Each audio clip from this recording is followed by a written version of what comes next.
নমস্কার বন্ধুরা, এই বাংলা নলেজ শোতে আপনাদেরকে স্বাগত।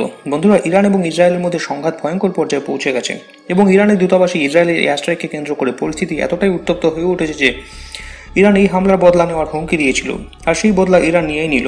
হ্যাঁ বন্ধুরা, আপনারা ঠিকই শুনেছেন। ইরান একসাথে শয়ে শয়ে মিসাইল, ড্রোন, ইউএভি দিয়ে ইসরায়েলের উপর ভয়ঙ্কর হামলা চালিয়েছে ইরানের দূতাবাসে ইসরায়েলের এয়ার স্ট্রাইকের বদলা হিসেবে। আর ইরানের এই ভয়ঙ্কর হামলায় ইসরায়েলের অনেক ক্ষতি হয়েছে। আরও যেটা জানা যাচ্ছে যে এই হামলার ঠিক আগে ইরান ইসরায়েলের স্থলসেনার উপর একটি সাইবার অ্যাটাক করেছে, যার ফলে ইসরায়েলের যে এয়ার ডিফেন্স সিস্টেমগুলি যেমন আয়রন ডোমগুলি মোতায়েন করা ছিল সেগুলি সব নিষ্ক্রিয় হয়ে পড়েছে, যার ফলে অনেকগুলি মিসাইল, ড্রোন ইসরায়েলের ভেতরে পড়েছে। বিশেষ করে ইসরায়েলের একটি এয়ারবেসে প্রায় কয়েক ডজন মিসাইল এসে পড়েছে, আর তাতে ইসরায়েলের অনেক ক্ষতি হয়েছে। আর শুধু তাই নয়, ইরানের পাশাপাশি হিজবুল্লাহ, যেটি লেবাননের একটি জঙ্গি গোষ্ঠী, তারাও এই হামলার সঙ্গে যুক্ত ছিল।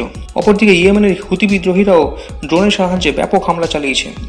অর্থাৎ চারিদিক থেকে ঘিরে একসাথে ইসরায়েলের উপর এই ভয়ঙ্কর হামলাটি চালানো হয়েছে। আর এই হামলার ইন্টেন্সিটি এতটাই বেশি ছিল এবং এত বিপুল সংখ্যায় মিসাইল, রকেট ছোড়া হয়েছিল যে তা ইসরায়েলের এয়ার ডিফেন্স সিস্টেমগুলিকে বিকল করে দিয়েছিল।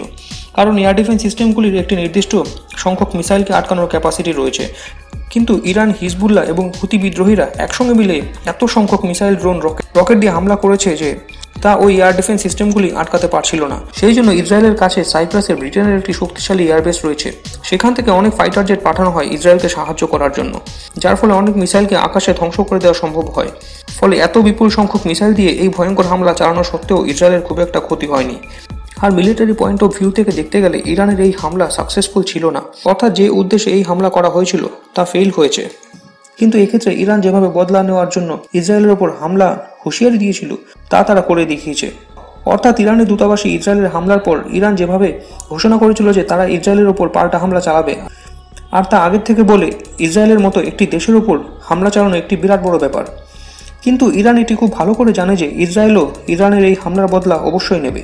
আর সেই জন্য ইরান সারা পৃথিবীর সব বড় বড় দেশগুলিকে, বিশেষ করে আরব দেশগুলিকে সাবধান করে দিয়েছে যে কোনো দেশ যদি ইসরায়েলকে ডিরেক্টলি অথবা ইনডিরেক্টলি সাহায্য করে তাহলে সেই দেশটিকে ইরান তাদের শত্রু হিসাবে মানবে এবং সেই দেশটির ওপর ঠিক এরকমভাবে মিসাইল বর্ষণ করা হবে এবং ভয়ঙ্কর হামলা করা হবে।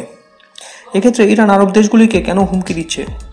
এর কারণ হলো আরব দেশগুলি যেমন সৌদি আরব, ইউএই, ওমান, এই দেশগুলি ইরান এবং ইসরায়েলের মাঝখানে পড়েছে এবং ইসরায়েল যদি ইরানের ওপর হামলা করতে চায় তাহলে তা দুটিভাবে করতে পারে, হয় মিসাইলের সাহায্যে আর না হলে ফাইটার জেটের সাহায্যে সরাসরি ইরানের ভেতরে ঢুকে এয়ার স্ট্রাইক চালিয়ে।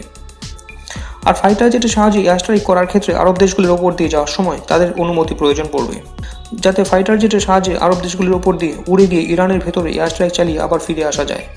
আর আরব দেশগুলি যাতে ইসরায়েলকে এয়ার স্পেসের অনুমতি না দেয়, সেই জন্য ইরান আরব দেশগুলিকে আগে থেকে হুমকি দিয়ে রেখেছে।